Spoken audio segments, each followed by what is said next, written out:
قل إن كنتم تحبون الله فاتبعوني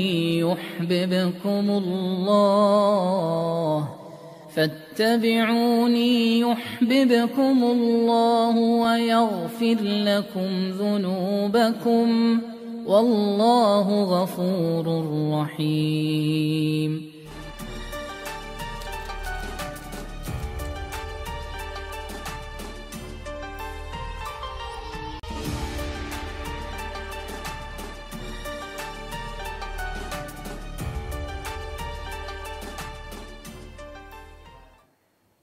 Assalamualaikum warahmatullahi wabarakatuh dan salam sejahtera diucapkan kepada semua penonton-penonton di rumah yang sentiasa setia meminjamkan telinga untuk mendengar atau bersama Cik Man dalam rancangan Jawapan Pandai Cik Man.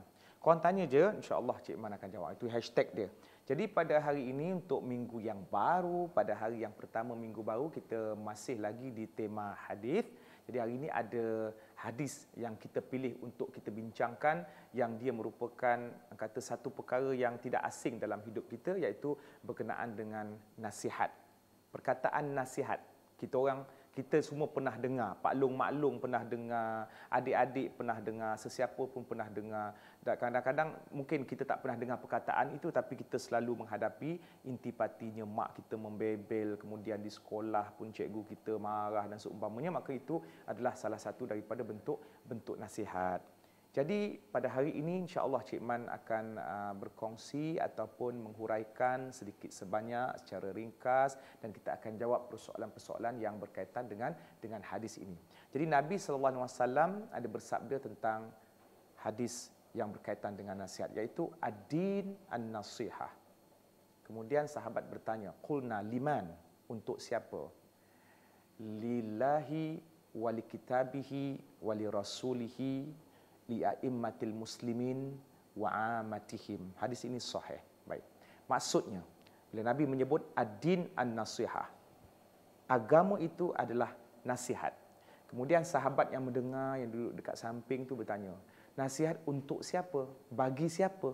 Maka Nabi menjawab, nasihat bagi Allah dan nasihat bagi kitabnya, kitab Allah, Al-Quran, dan nasihat bagi Rasulnya, nasihat bagi pemimpin-pemimpin kaum muslimin, dan nasihat untuk rakyat, seluruh rakyat lah.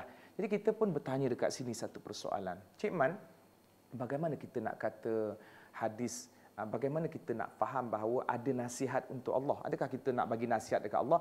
Ya Allah, engkau memerintah elok-elok, jangan buat perangai. Adakah macam tu? Na'udzubillah, kita takkan sebut macam tu. Jadi sebelum Cik Man huraikan, kita nak faham dulu apa yang dimaksudkan dengan an-nasihah. Cuma secara umumnya selalu kita faham nasihat itu bila seorang sound orang lain. Kau jangan nak malas belajar, kau jangan nak pemalas, engkau mesti buat sekian-sekian. Ni aku pesan sound. Jadi nasihat itu seolah-olah kita sound orang lain. Jadi bila kita kata nasihat untuk Allah, adakah kita sound Allah? Sudah pasti benda ni tak mungkin akan berlaku kerana Allah adalah Tuhan kita. Jadi kita nak huraikan apa yang dimaksudkan dengan an-nasihah. Daripada perkataan an-nushu, daripada huruf nun, sad dengan ha. Maksudnya ialah dia ada beberapa maksud. Yang pertama, an-nushu ataupun nasihat adalah sesuatu yang bersih dan jauh daripada sebarang kotoran. Tak ada bercampur keladak ke ataupun perkara-perkara yang orang kata yang boleh menjejaskan kesucian sesuatu itu. Itu maksud yang pertama. Yang kedua, maksud nasihat ataupun an-nushu iaitu proses untuk mendekatkan dua perkara ataupun beberapa perkara supaya tidak berjauhan antara satu sama lain.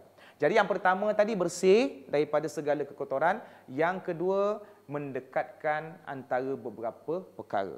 Jadi dekat sini kita dah boleh faham dah mana maksud yang sesuai bila kita nak cuba jelaskan nasihat untuk Allah.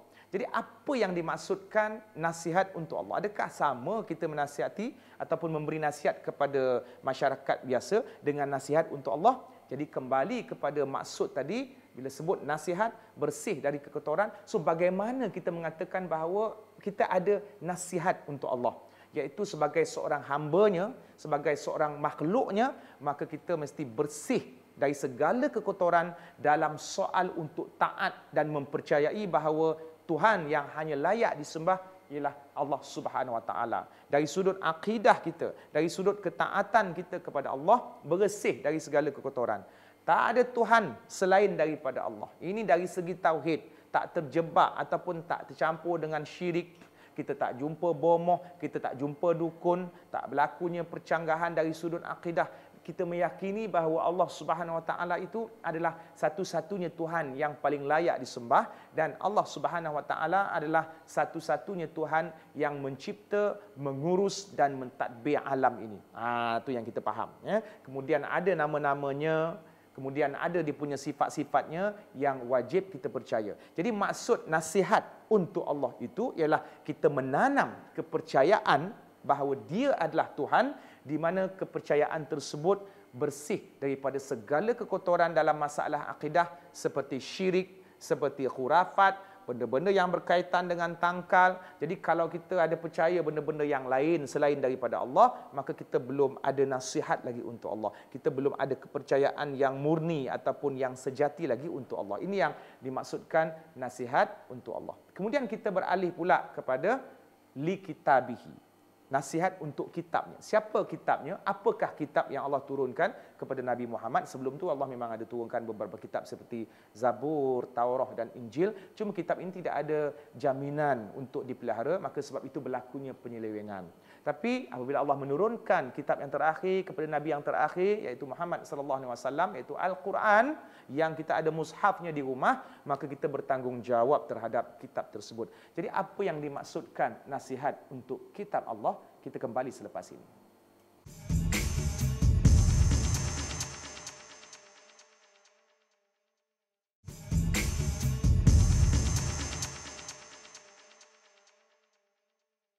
Alhamdulillah, kembali ke rancangan Jawapan Pandai Cik Man, dan kita episod yang pertama untuk minggu yang baru di bawah tema hadis. Jadi hari ini kita nak bincangkan tentang hadis nasihat. Tadi kita dah bincangkan apa yang dimaksudkan nasihat untuk Allah. Bukan kita sound Allah, tak. Tapi kita yang orang kata mendisiplinkan diri kita supaya kita betul-betul pure dan juga betul-betul bersih kepercayaan kita dan tanggungjawab kita untuk beriman kepada Allah. Kemudian yang keduanya adalah nasihat untuk kitab Allah, iaitu Al-Quran, kitab yang terakhir yang dijamin terpelihara daripada sebarang penyelewengan oleh musuh-musuh yang cuba nak mengganggu-gugat keaslian Al-Quran, sampailah bila-bila diturunkan kepada Rasulullah sallallahu alaihi wasallam, khatamul anbiya, iaitu penutup sekalian nabi. Jadi bagaimana kita nasihat kepada kitab Allah? Adakah kita nak sound kitab Allah? Oh, kitab ni tak berapa, okey ni kena tambah sikit, biar saya modified. No, itu boleh menjatuhkan kita ke arah kekufuran.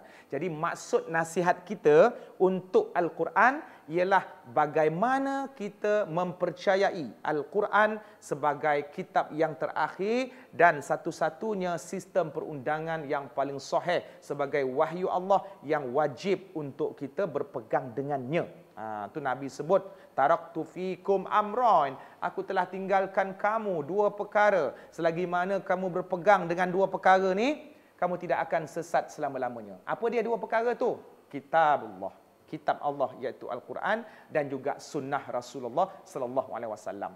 Jadi macam mana nasihat kita kepada Al-Quran ialah kita mesti yakin Al-Quran itu wahyu daripada Allah, kalam Allah, merupakan sistem yang sangat sahih, yang tak ada kecacatan, yang segala yang terkandung di dalamnya memang ditujukan kepada kita, sama ada untuk dilaksanakan, sama ada untuk dipercayai dan menjadi pedoman sampai bila-bila. Jadi kita ada tanggungjawab. Nasihat kita terhadap Quran bermakna tanggungjawab kita terhadap Quran. Kita mesti faham isi kandungan dia. Dalam Quran ada pelbagai kategori ataupun ada pelbagai division. Ada yang menceritakan tentang kisah-kisah. Kisah-kisah zaman dahulu kala, kisah-kisah yang akan datang. Itu keistimewaan dan mukjizat Al-Quran, menceritakan di dalamnya perkara yang belum berlaku. Maka ini jelas terbukti Al-Quran bukan rekaan daripada Muhammad, tetapi ia wahyu dan juga kalam Allah yang maha mengetahui segala-galanya urusan alam semesta. Jadi kita mesti percaya. Bukan semata-mata kita baca. Hari ini mungkin ramai orang baca Quran, tapi mungkin tak lepas hanya sekadar di kerongkong. Cuma dari segi kefahaman jiwa dia, bila baca ayat tentang neraka, adakah dia menggigil? anggap macam biasa je pun. Bila baca ayat tentang syurga, adakah dia mengharap kepada Allah, dia pun tak rasa, tak ada feel orang kata. Maka kita perlu memperbaiki bagaimana interaksi kita dengan Quran. Bukan semata-mata Al-Quran dipertandingkan sahaja, tetapi Al-Quran ini adalah sebuah kitab yang mesti diamalkan dengan ikhlas. Ada orang hafal 30 juzuk, ada orang tak hafal langsung tapi dia faham. Sahabat Nabi pun bukan semua yang menghafal Quran, tetapi dari sudut mengamalkan Quran, mereka adalah generasi yang sangat-sangat cemerlang. Itu maksudnya kita nasihat terhadap kitab Allah. Kemudian kita sambung nasihat li rasulihi, iaitu nasihat kepada Rasul. Jadi kalau kita faham dari segi zahirnya, macam mana nasihat kepada Nabi? Adakah kita nak sound Nabi juga? Macam mana yang kita bincang tadi, nasihat kepada Allah dan kitabnya? Tak, sudah pastinya tidak. Bahkan Nabi yang bagi kita panduan dan nasihat. Cuma maksud nasihat kita kepada Nabi, maka tidak berlakunya sebarang gangguan dalam kepercayaan kita bahawa Muhammad bin Abdullah adalah Rasul yang terakhir. Baginda merupakan seorang Nabi dan Rasul yang maksum, tak ada buat dosa, tak ada cacat cela. Dia makhluk yang sangat sempurna di kalangan manusia, darjatnya sangat tinggi. Walaupun dia manusia biasa, maka kita wajib mengikutinya. Sebagaimana dalam Quran kata, Qul in kuntum tuhibbunallah fattabi'uni. Katakanlah, sekiranya kamu semua menyayangi Allah, maka hendaklah kau ikut aku. Jadi Nabi sampaikan kepada kita, kalau sayang Allah, maknanya kena ikut Rasulullah. Itu sebagai bukti kita sayang kepada Allah. Jadi mengikut Rasulullah ini dalam pelbagai hal, contohnya seperti kita ikut segala perintah Nabi SAW dan kita tinggalkan segala larangan Nabi, dan kita cuba berusaha untuk melaksanakan segala sunnah-sunnah yang telah ditunjukkan oleh Rasulullah SAW. Jadi ini berkaitan dengan nasihat kita terhadap Nabi. Sekarang ni Nabi sudah tidak ada. Baginda sudah wafat 1400 lebih tahun yang lalu. So, macam mana kita nak menunjukkan kecintaan kita kepada Rasulullah? Jasad baginda dah tak ada. Kita boleh ziarah maqam baginda di Madinah. Kemudian bila kita balik, macam mana kita nak menunjukkan kecintaan kita kepada Rasulullah? Dengan cara kita mengamalkan segala sunnahnya. Mana yang wajib, kita jangan ada kompromi, tak ada tawar-menawar dekat situ. Mana yang sunat, sebaik-baiknya kita pegang dan pertahankan. Jangan semata-mata sunat kita abaikan, tak ada masalah. Sunat saja. Jadi kalau tak buat pun kita tak dapat apa-apa dan tak dapat dosa, sebab kita terjemahkan sunat tu macam tu. Kalau kita tukar balik definisi, kalau tak buat kita rugi, sudah pasti kita akan sentiasa tamak dengan pahala-pahala kerana melaksanakan sunnah Nabi SAW. Kemudian apa lagi yang boleh kita buat sebagai bukti cinta kita kepada Rasulullah? Kita mempertahankan Rasulullah. Kita mempertahankan maruah Nabi SAW. Ada di kalangan masyarakat di akhir zaman ini yang cuba untuk melaga-lagakan umat Islam dalam soal kecintaan kepada Rasulullah, menghina peribadi Nabi, mendakwa Nabi sebagai orang yang menipu ataupun Nabi seorang yang tidak adil dan seumpamanya. Maka di sinilah kita punya ruang untuk mempertahankan Nabi, tapi dengan berilmu, dengan kita faham sirah dan sejarah perjuangan Nabi, dengan kita faham siapakah sebenarnya Nabi itu, baru kita boleh menyampaikan kepada orang bukan Islam ataupun kepada orang Islam yang memang cuba untuk mengganggu, gugat dan mencemarkan kepribadian Nabi SAW. Jadi itu nasihat kita kepada Nabi. Kemudian apa lagi yang boleh kita buat sebagai mempertahankan Rasulullah? Itu kita mencintai, ataupun tanda kita, bukti kita sayang kepada Rasulullah, kita mencintai baginda dan mencintai sahabat-sahabat baginda dan mencintai keluarga-keluarga baginda dan sesiapa saja yang berada di sekeliling baginda yang baginda cinta. Kadang-kadang ada orang sayang Nabi tapi dia mengutuk sahabat-sahabat besar Nabi, melaknat Abu Bakar, melaknat Umar Al-Khattab, melaknat Osman, diskriminasi, pilih sahabat-sahabat yang tertentu. Ini kelompok-kelompok yang wujud atas muka bumi ini, maka kita siap sedia untuk mempertahankan para sahabat Nabi kerana mereka dijamin syurga sebagaimana yang datang daripada Al-Quran dan juga di dalam lisan Nabi. Jadi kita berehat seketika.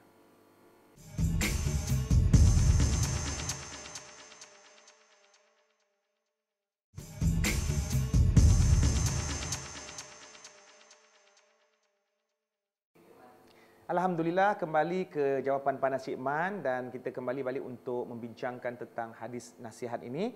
Jadi kita telah pun menghuraikan tentang apakah yang dimaksudkan dengan nasihat untuk Allah, nasihat untuk kitab Allah, nasihat untuk Rasulullah, dan kita beralih sekarang ini ke frasa hadis yang seterusnya, iaitu li'a'immatil muslimin, nasihat untuk pemimpin-pemimpin orang-orang Islam. So, macam mana kita nasihat kepada mereka? Adakah kita pergi sound, pergi istana diorang, ataupun pergi pejabat diorang dan seumpamanya? Maka yang dimaksudkan dengan nasihat untuk pemimpin-pemimpin orang-orang Islam ini ialah pertama sekali kita meletakkan ketaatan kita kepada diorang dan kita memperakui bahawa mereka adalah pemimpin kita. Sebab kita kena faham ya, Pak Long, Mak Long, adik-adik semua, dalam sebuah negara, dalam sebuah kata komuniti masyarakat, kita mesti ada pemimpin. Walaupun kita tak suka macam mana pun dengan pemimpin, tapi bila majoriti melantik mereka, maka kita kena buang ego dan cuba untuk taat setia. Sebab walaupun mereka ada masalah sendiri, mungkin ada masalah peribadi, mungkin mereka pun tak sesempurna orang lain dan seumpamanya, tapi segala apa yang datang daripada mulut mereka, daripada bimbingan mereka yang berbentuk urusan-urusan yang baik, maka kita wajib taat setia. Sebagaimana yang Allah sebut dalam Quran, ati'ullah wa ati'ur rasul wa ulil amri minkum.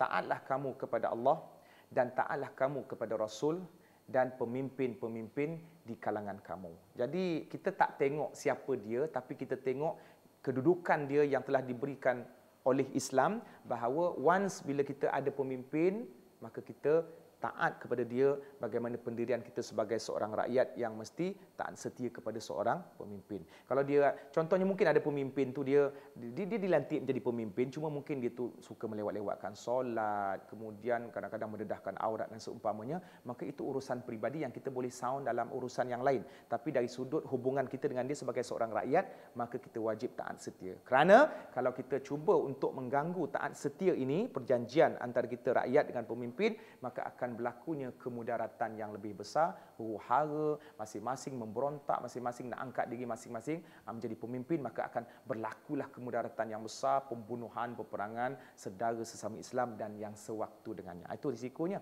Jadi ada dua risiko kat sini. Yang pertama, tak sukalah dengan pemimpin tu. Itu risiko pertama. Yang kedua, kalau tak suka kita buat demonstrasi, jatuh, kemudian berlaku wara, risiko lagi besar. Jadi layan ajalah. Kalau tak suka, layan aja. Yang penting tidak berlakunya pertumpahan darah ataupun perkara-perkara yang boleh menghuru-harakan keharmonian dalam masyarakat. Ini yang dimaksudkan dengan nasihat kepada pemimpin.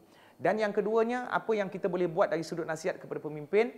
Kita kalau boleh tidak menceritakan keburukannya kepada orang lain dengan tujuan untuk cuba menjatuhkannya, yang akhirnya nanti akan bawa juga kemudaratan-kemudaratan yang besar. Kita tak boleh nak ceritakan keburukan pemimpin. Kita cerita yang baik-baik sahaja supaya masyarakat akan sentiasa berkumpul ataupun bersatu di bawah kepimpinannya. Ini dalam masalah politik ataupun dalam masalah siasah. Sebenarnya banyak isu-isu yang berkaitan yang mungkin bila Cik Man nak sebut ataupun kita bincang, banyak sentimen-sentimen. Cuma Cik Man sebut ini tidak ada kaitan langsung dengan warna-warna kumpulan-kumpulan tertentu, tapi dia secara umum bahawa dalam Islam ini mesti ada pemimpin. Tak kira negara mana pun. Tak kira di Malaysia ataupun di luar. Bahkan pada zaman Nabi sendiri sebagai pemimpin. Selepas Nabi wafat, ada yang menguruskan jenazah Nabi dan ada yang sibuk nak orang kata menguruskan siapa yang perlu dilantik. Bukanlah sahabat-sahabat yang tak menguruskan jenazah Nabi itu gila jawatan, tak. Tapi mereka faham bahawa kepimpinan mesti diteruskan setelah wafatnya Rasulullah supaya umat Islam tidak tinggal dalam keadaan yang terkoteng-koteng. Mencari pemimpin siapa? Kalau tak, itu lagi payah. Sebab tu ada kata-kata mengatakan lebih baik kita berada 1000 tahun di bawah kepimpinan yang zalim, maknanya pemimpin kita mungkin nakal ataupun jahat, daripada kita berada sehari dalam keadaan tak ada pemimpin. Sebab sekurang-kurangnya masyarakat ataupun umat mesti ada satu orang yang pegang ataupun yang kata yang grip orang ramai daripada berlakunya pergaduhan. Ada satu suara yang didengari. Cuma Cik Man nak maklumkan dekat sini, bila sebut a'immah ataupun pemimpin orang-orang Islam, maka dekat situ dia ada pecahan kepada dua tau. Pemimpin orang Islam ada dua. Pertama, pemimpin yang menguruskan urusan agama, yang ni kita panggil para ulama'. Yang keduanya, pemimpin yang menguruskan urusan politik ataupun pentadbiran. Yang ini kita panggil pemimpin yang menteri ke wakil rakyat dan seumpama. Jadi dua-dua ni mesti bergabung untuk menyelesaikan masalah masyarakat. Mungkin di kalangan pemimpin yang menguruskan pentadbiran, urusan pejabat, dia tidak mengetahui selok-belok tentang agama. Okey? Dan mungkin di kalangan para ulama' itu ada di kalangan mereka yang tidak mahir dalam urusan pentadbiran. Jadi pemimpin urusan agama bergabung dengan pemimpin dalam urusan pentadbiran supaya untuk membawa ataupun membimbing manusia ini ke arah jalan yang harmoni dan lebih baik. Jadi ulama' ni kita katakan pemimpin agama dan yang memimpin dari sudut pentadbiran ini kita panggil umara. Ulama dan umara mesti bergabung. Kalau ulama dan umara bergaduh ataupun bertelagah, maka itu akan mendatangkan huru-hara ataupun tidak harmoni di kalangan sistem masyarakat. Jadi kita mesti meyakini mereka adalah pemimpin kita, kita mesti bersikap toleransi dengan mereka dan berusaha untuk taat setia kepada mereka dan tidak menceritakan keburukan mereka supaya tak berlakunya fitnah di kalangan masyarakat. Inilah cara yang membuatkan kita nasihat kepada para pemimpin. Dan yang terakhirnya sebelum Cik Man tutup, iaitu frasa hadis yang terakhir, nasihat kepada rakyat muslimin ataupun masyarakat. Jadi nasihat yang macam mana? Kita berusaha untuk membimbing masyarakat ke arah jalan yang benar. Cik Man contohnya rakyat Marhain. Kemudian ada rakyat Marhain yang lain. So, sesama rakyat ini akan sentiasa tunjuk jalan yang lurus. Mana yang tak tahu bab fiqh akan memaklumkan kepada masyarakat ataupun rakyat yang lain. Rakyat yang ni pula mungkin dia tahu satu ilmu, dia akan bimbing pula saudara-saudaranya yang lain. Maka ini yang dimaksudkan dengan nasihat untuk rakyat. Ataupun mungkin kita boleh katakan nasihat yang biasa kita dengar tu, contohnya guru menasihati pelajar, kemudian member nasihat kawan, jom semayang, itu ke arah tunjuk jalan yang lurus untuk memberikan kebaikan ataupun maslahat. Alhamdulillah, setakat itu yang Cik Man boleh kongsikan dalam episod yang pertama itu, iaitu minggu bagi tema hadis, hadis yang berkaitan dengan nasihat. InsyaAllah pada hari yang lain, waktu yang sama kita akan jumpa dalam Jawapan Paneh Cik Man. Assalamualaikum.